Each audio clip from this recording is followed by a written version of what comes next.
Hello दोस्तों, आपका स्वागत है हमारे YouTube चैनल में। आइए कुछ नया जानते हैं। नागेश्वर मंदिर 12 ज्योतिर्लिंगों में से एक है।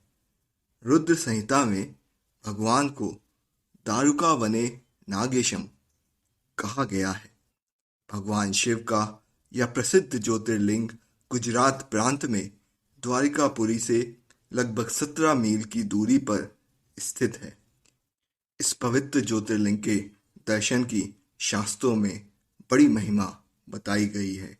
कहा जाता है, जो श्रद्धापूर्वक इसकी उत्पत्ति और महात्म्य की कथा सुनता है, वह पापों से छुटकारा पा शिव के परम दिव्य धाम को प्राप्त होता है। इस ज्योतिर्लिंग के संबंध में पुराणों में ये कथा वर्णित है। सुप्रिय नामक एक बड़ा महात्मा और सदाचारी वैश्य था। वह भगवान शिव का अनन्य भक्त था। वह निरंतर उनकी आराधना, पूजन और ध्यान में तल्लीन रहता था। अपने सारे कार्य वह भगवान शिव को अर्पित करके करता था। मन, वचन, कर्म से वह पूर्ण शिवार्चन में तल्लीन रहता था। उसकी इस शिव भक्ति से दारुक नामक एक राक्षस बहुत क्रुद्ध रहता था। उसे भगवान शिव की यह पूजा किसी प्रकार भी अच्छी नहीं लगती थी। वह निरंतर इस बात का प्रयत्न किया करता था कि वह सुप्रिय की पूजा अर्चना में विघ्न पहुंचे। एक बार सुप्रिय नौका पर सवार होकर कहीं जा रहा था। उस दुष्ट राक्षस दारुक ने यह उपयुक्त अवसर देखकर नौका पर आक्रमण कर दिया। उसने नौका में सवार सभी यात्रियों को पकड़कर अपनी राजधानी में ले जाकर कैद कर लिया। सुप्रिय कारागार में भी अपने नित्य नियम के अनुसार भगवान शिव की पूजा आराधना करने लगा। अन्य बंदी यात्रियों को भी वह शिव भक्ति की प्रेरणा देने लगा। दारुक ने जब अपने सेवकों से सुप्रिय के विषय में यह समाचार सुना, तब वह अत्यंत क्रुद्ध होकर उस कारागार में आ पहुंचा।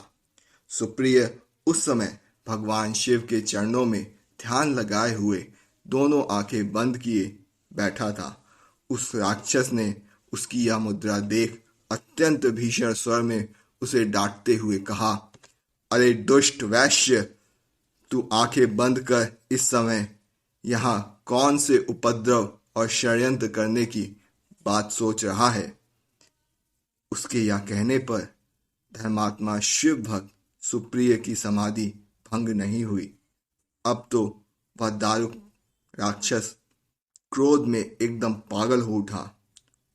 उसने तत्काल अपने अनुचरों को सुप्रिय तथा अन्य सभी बंदियों को मार डालने का आदेश दे दिया।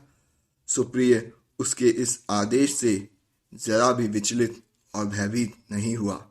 एकाग्र मन से अपनी और अन्य बंदियों की मुक्ति के लिए भगवान शिव से प्रार्थना करने लगा।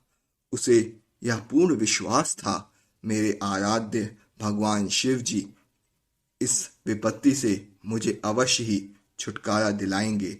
उसकी प्रार्थना सुनकर भगवान शिव उस कारागार में ज्योतिर्लिंग के रूप में प्रकट हो गए।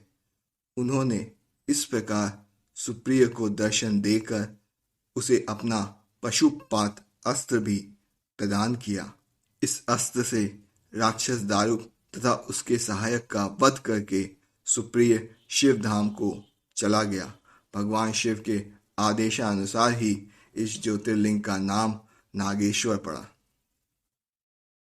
वीडियो अच्छा लगे तो चैनल को लाइक, कमेंट और सब्सक्राइब कीजिए। नमस्कार।